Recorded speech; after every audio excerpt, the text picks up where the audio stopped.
अस्सलाम वालेकुम students. Second year chemistry का चैप्टर नंबर 9 एरोमेटिक हाइड्रोकार्बन हमने शुरू किया हुआ था। आज हमारा उसका जो है लेक्चर नंबर 3 जो है हम रिकॉर्ड कर रहे हैं यहाँ पे।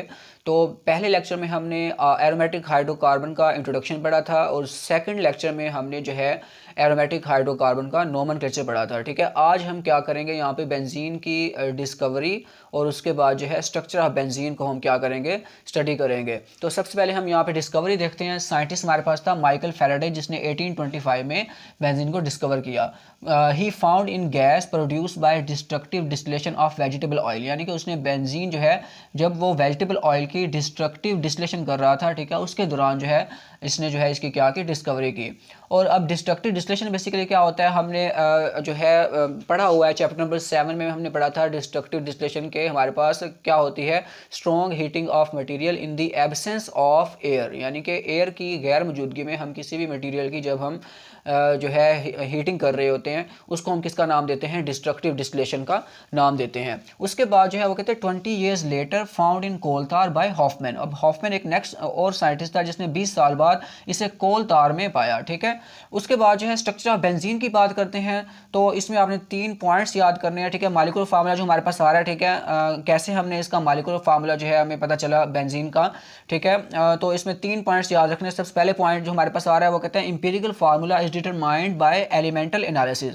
जो बेंजीन का इंपीरिकल फार्मूला है वो हम कैसे फाइंड किया, हमने बाय एलिमेंटल एनालिसिस। अब एलिमेंटल एनालिसिस में हमें क्या पता चला कि बेंजीन जो है वो दो एलिमेंट कार्बन और हाइड्रोजन से मिलकर बनी होती है। देखो यहाँ पे कार्बन और हाइड्रोजन आ रहा है, ठीक है, और इसका इंपीरिकल फार्मूला हमारे पास CH बनता है। अब वो कहते हैं इंपीरिकल फार्मूला मैथ हमारे पास कितना होगा, तो इसमें देखो कार्बन का एटॉमिक मैथ 12 है, हाइड्रोजन का 1 है। 12 + 1 इक्वल टू किसके आ रहा है, 13, यानी कि इंपीरिकल फार्मूला बेंजीन का CH है और इंपीरिकल फार्मूला मैथ कितना आ रहा है, 13 आ रहा है। उसके बाद दूसरे नंबर पे वो कह रहा है मॉलिक्यूलर मैथ हमने कैसे फाइंड किया, बाय वेपर डेंसिटी मेथड। अब वेपर डेंसिटी मेथड क्या होता है, ये हमारा एक अलग टॉपिक है। ठीक है, इसमें हम फिर वीडियो बनाएंगे।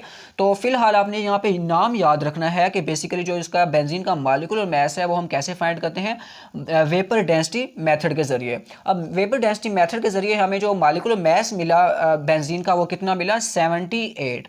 अब 78 की अगर हम बात करें, 78 इज 6 टाइम हैवियर देन जो है यहाँ पे हमारे पास इंपीरिकल फार्मूला जो मैथ आ रहा है EFM जो यहाँ पे लिखा हुआ है इंपीरिकल फार्मूला मैथ, यानी कि जो हमारे पास 78 है ये इंपीरिकल फार्मूला मैथ हमारे पास कितना आ रहा है, 13 आ रहा है। और मॉलिक्यूलर फार्मूला जो हमारे पास जो है उसका मैथ कितना आ रहा है, वो हमारे पास 78 आ रहा है। ठीक है, तो 78 जो है वो 13 का 6 टाइम है, समझ आ रही है। तो इसका मतलब क्या होगा कि हमारे पास अगर इस CH जो है इसको हम 6 से मल्टीप्लाई कर दें, यानी कि इसके अंदर हमारे पास कार्बन के भी 6 एटम हो, हाइड्रोजन के भी हमारे पास क्या हो, 6 एटम हो, तब जाके हमारे पास जो है यहाँ पे जो 13 एम्पिरिकल फार्मूला मैथ आ रहा है, तो मॉलिक्यूलर मैथ जो है हमारे पास कितना आ जाएगा, फिर 17 आएगा।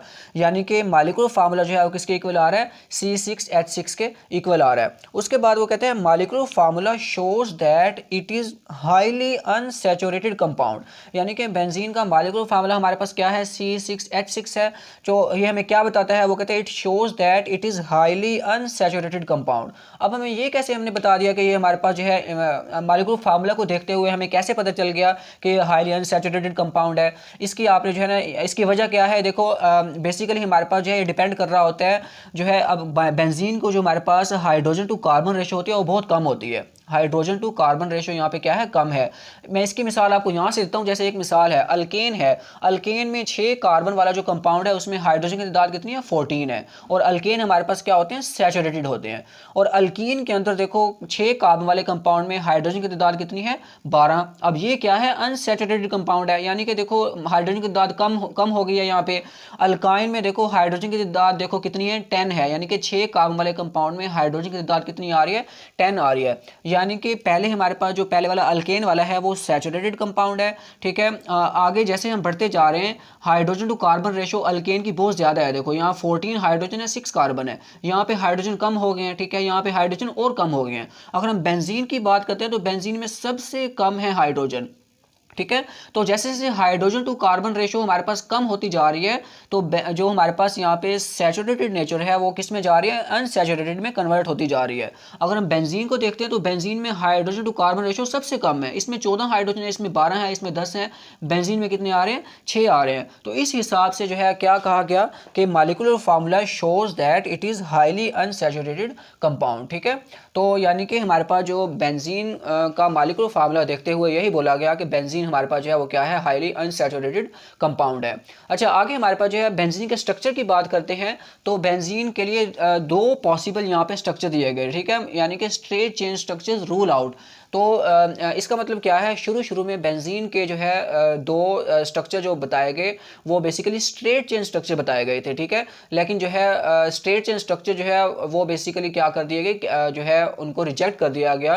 क्यों रिजेक्ट कर दिया गया, ठीक है, वो हम यहाँ पे देखते हैं। सबसे पहले नंबर पे वो कहते हैं 2 पॉसिबल फार्मूलाज फॉर बेंजीन। वो हमारे पास क्या बनते हैं, देखो एक फार्मूला ये वाला आ रहा है, देखो इसमें देखो अगर कार्बन कितने हैं 1 2 3 4 5 6, इसमें 6 हमारे पास क्या आ रहे हैं, कार्बन आ रहे हैं। हाइड्रोजन कितने हैं 1, उसके बाद 2, यहाँ पे 3 आ गए हैं, 3 2 5, और यहाँ पे एक आ रहा है 6। हमारे पास हाइड्रोजन कितने आ रहे हैं, यहाँ पे 6 आ रहे हैं। और इनमें कौन सा बांड आ रहा है, यहाँ पे ट्रिपल बांड आ रहा है। ठीक है। अगर हम दूसरे स्ट्रक्चर की बात करते हैं, यहाँ पे देखो कार्बन कितने हैं 1 2 3 4 5 6, यानी कि 6 कार्बन है। हाइड्रोजन देखो 2 यहाँ पे आ रहे हैं, 3 4 5 6 हमारे पास इसके अंदर क्या आ रही हैं, हाइड्रोजन आ रही हैं। यानी कि अगर इन दोनों स्ट्रक्चर्स की हम बात करते हैं तो ये दोनों स्ट्रक्चर जो हैं, पहले जो है ये बोला गया, ये साइंटिस्ट समझते थे कि हमारे पास जो है बेंजीन का स्ट्रक्चर ऐसे हो सकता है। ठीक है। लेकिन ये वाला स्ट्रक्चर जो है इसको रिजेक्ट क्यों कर दिया गया, उसकी आगे वजह बताई हुई है। वो कहता है both above structure behave like alkyne और अल्काइन। अगर हम दोनों स्ट्रक्चर की बात करते हैं ऊपर वाले, ये अल्कीन और अल्काइन की तरह बिहेव करते हैं। ठीक है।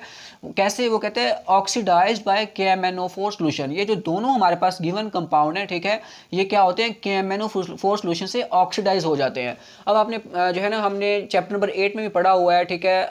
KMnO4 के साथ जब भी हम ऑक्सीडेशन करवाते हैं, ठीक है, तो जो KMnO4 सोल्यूशन का पिंक कलर होता है तो वो किस में डीकलराइज हो जाता है, जिससे हमें ये पता चलता है कि कंपाउंड की क्या हो रही है, ऑक्सीडेशन हो रही है। ठीक है। तो वो कहता है जो ये वाले जो कंपाउंड हैं, these are oxidised by KMnO4 solution, यानी कि decolourise pink colour of KMnO4 solution. ठीक है। लेकिन अगर हम बेंजीन की बात करते हैं, benzene is not oxidised by KMnO4 solution. ठीक है। यानी कि ये डीकलराइज नहीं करती।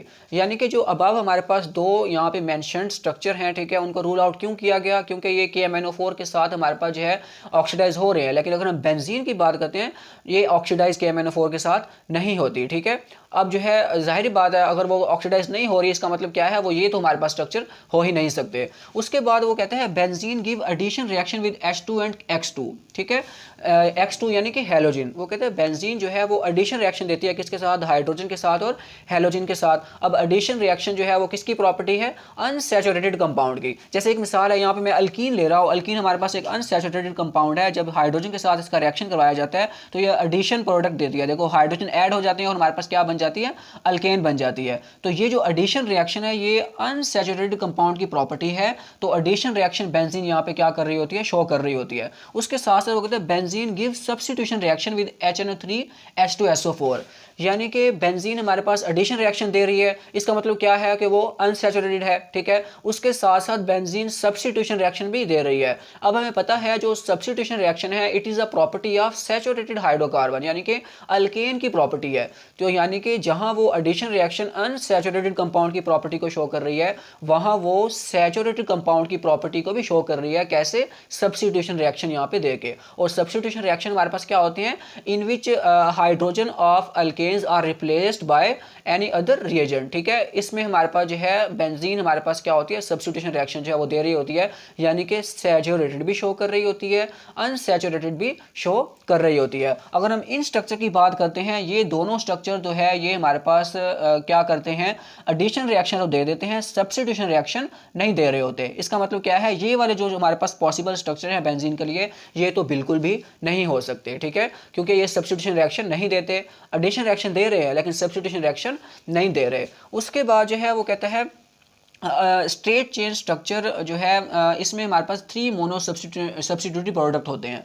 अगर हम बेंजीन का स्ट्रेट चेन स्ट्रक्चर जो है ड्रा करते हैं, इसमें जो है 3 तरह के मोनो सब्स्टिट्यूटिव प्रोडक्ट जो है बन सकते हैं। इसका मतलब क्या होगा, वो कहते हैं अगर हमारे पास बेंजीन का स्ट्रेट स्ट्रक्चर है तो बेंजीन को हम 3 तरह से नेम दे सकते हैं। ठीक है, 3 तरह से कैसे नेम दे सकते हैं। एक मिसाल है, ये 6 कार्बन वाली हमारे पास बेंजीन है मान लो, ठीक है, और इसके ऊपर ये सब्स्टिट्यूएंट अटैच है। अगर कार्बन 1 पे अटैच है, इसका नेम और होगा।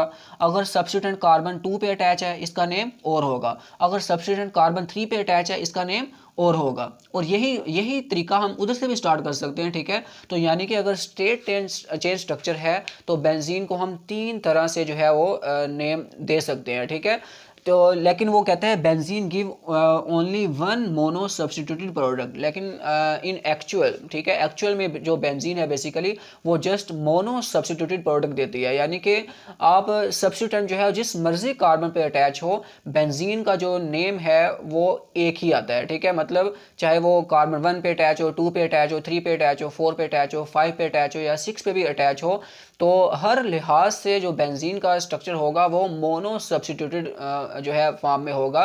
तो मतलब जो है ये चीज़ भी जो है इन स्ट्रक्चर को क्या करती है, रूल आउट करती है। उसके बाद वो कहते हैं C6H6 does not correspond to open chain hydrocarbon. ठीक है, यहाँ पे क्या आना है, does not correspond to open chain hydrocarbon.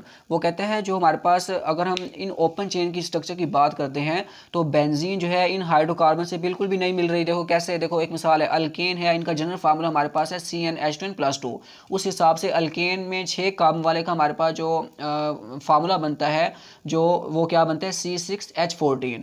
Alkyne में जो उसका जनरल फार्मूला CnH2n है, इस लिहाज से C6H12 बनता है। ठीक है, अल्काइन में हमारे पास जो फार्मूला है CnH2n-2 है, इस हिसाब से C6H10 बनता है। लेकिन बेंजीन का हमारे पास क्या है, C6H6 बनता है। ठीक है, तो इन फार्मूलाज के हिसाब से बेंजीन का बिल्कुल भी जो है ना हमारे पास जो है जो मॉलिक्यूलर फार्मूला नहीं आ रहा। ठीक है, तो इस वजह से भी जो हमारे पास जो है हम क्या कहते हैं, बेंजीन जो है it does not correspond to open chain hydrocarbon. ठीक है, तो ये तीनों जो है straight chain structure rule out कैसे हुआ, उसका पहला पॉइंट भी आपको आना चाहिए, दूसरा पॉइंट भी आना चाहिए, उसके बाद तीसरा पॉइंट भी आपको अच्छे से आना चाहिए।